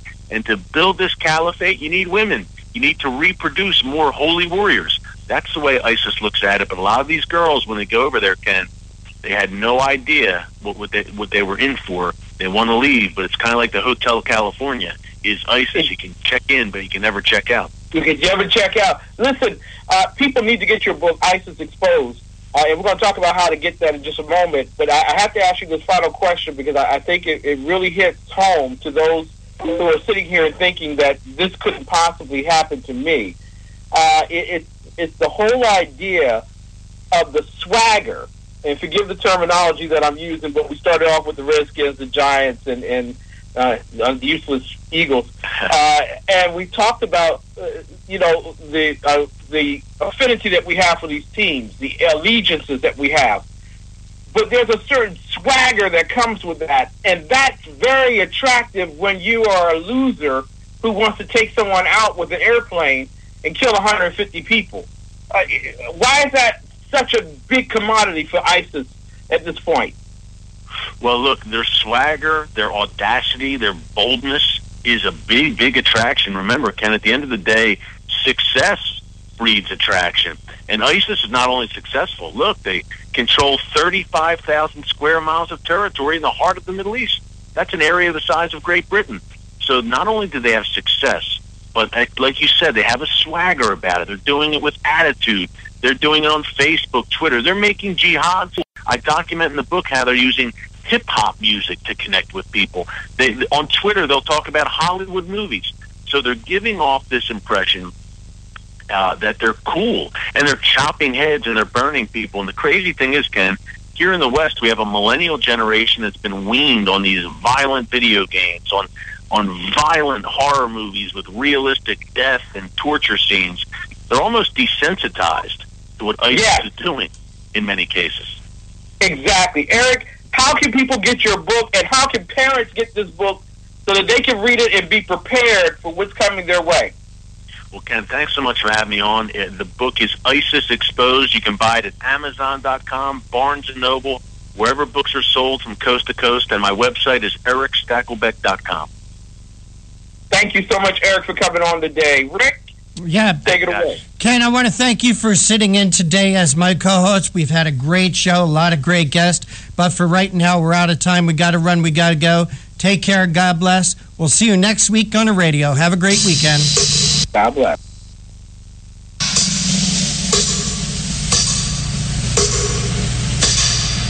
Thank you for listening to the Conservative Commandos radio show.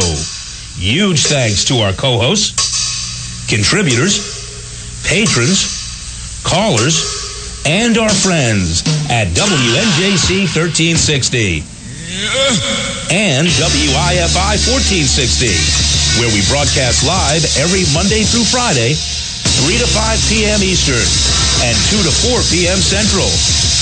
Look for us on the Internet. The leader in talk radio on the Internet, right here on K98Talk.com.